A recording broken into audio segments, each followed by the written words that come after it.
మాటలు చెప్పినంత సులభం కాదు చేతలు.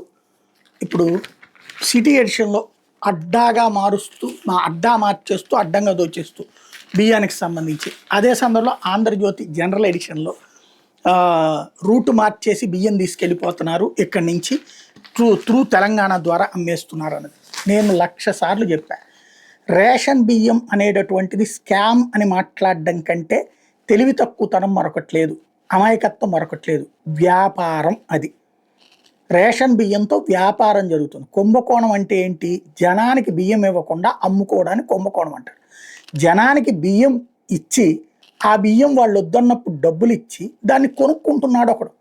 ఆ కొనుక్కున్నవాడు ఇంకోడికి అమ్ముతున్నాడు, ఆడు ఇంకొకడికి అమ్ముతున్నాడు. ఇందులో కుంభకోణం ఎక్కడుంది? వాడు సంపాదించుకుంటున్నాడంటే ఇప్పుడు ఒక వ్యాపారస్తుడు రైతు దగ్గర నుంచి కొన్నాడు, ఆ కొన్నటువంటి దాన్ని తీసుకెళ్ళి రైస్ మిల్లులో వేయించుకున్నాడు, అక్కడి నుంచి డీలర్ తీసుకెళ్ళి హోల్సేలర్కి అమ్ముతున్నాడు, హోల్సేలర్ రిటైల్కి అమ్ముతున్నాడు. ఇది అంతే.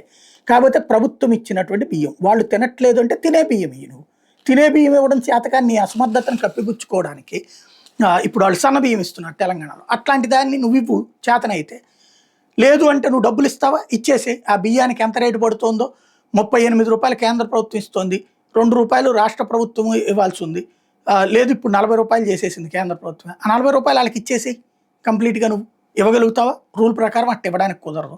కాబట్టి నువ్వు బియ్యం ఇస్తున్నావు, ఇచ్చే దుడ్డు బియ్యమే ఇస్తున్నావు. వాళ్ళు సన్న బియ్యం ఇస్తున్నావు, మాకు కుదరదని నువ్వే చెప్తుంటివి. అది తినమన్నటువంటిది వాళ్ళు చెప్తున్నారు. 30% మంది అది తింటలేదు. 30% మంది తింటున్నారు, 70% మంది తింటలేదు.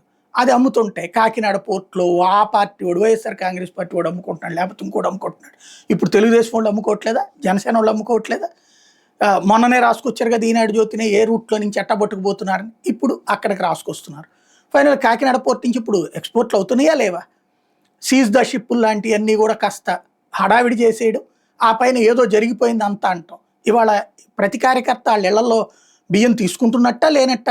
జనసేన కార్యకర్తలే, తెలుగుదేశం కార్యకర్తలే, ఎవరైతే రేషన్ పేదరికానికి దిగువన ఉన్నటువంటి వాళ్ళు, లేకపోతే దాని బదులు డబ్బులు తీసుకుంటున్నట్ట, లేకపోతే అదే బియ్యం మా నాయకుడు అధికారంలోకి వచ్చాక ఇస్తున్నారు కాబట్టి మేము తింటామని తింటున్నట్ట? ఎందుకు ప్రజల్ని ఎంతకాలం పాటు మాటలతో మోసం చేస్తామంటే మీడియా ద్వారా మోసం నడుస్తూనే వస్తుంది.